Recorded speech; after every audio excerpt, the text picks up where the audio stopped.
Hindi ho kayo pwede maghugas kamay kung bakit napunta kayo sa sitwasyon to ng asawa nyo.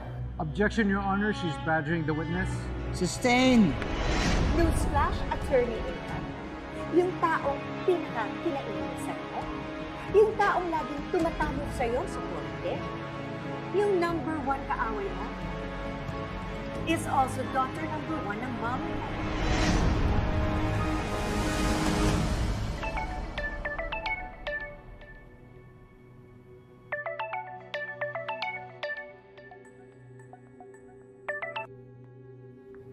Hello, Mom?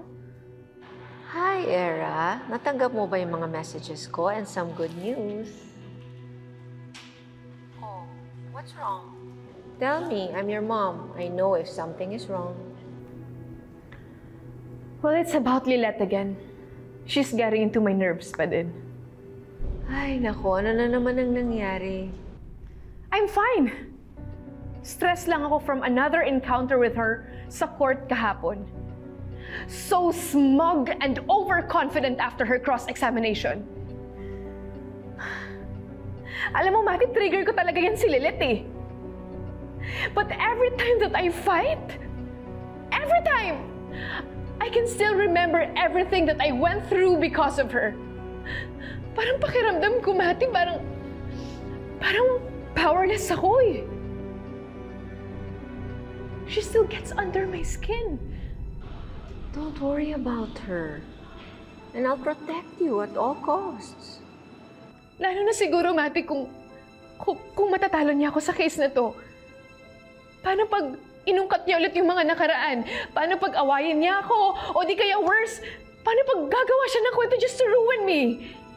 Ay, nako. Don't worry. I will not only protect you, but I will make sure Lilette will suffer the consequences of all the things na mga pinagagawa niya sa atin. Okay? Teka, anong oras na ba dyan? Diba it's early morning there? Magpahinga ka na muna. I am blessed na anak mo ko. Na tayong dalawa lang. I love you so much, Mati. I love you more, my daughter. Okay. Bye.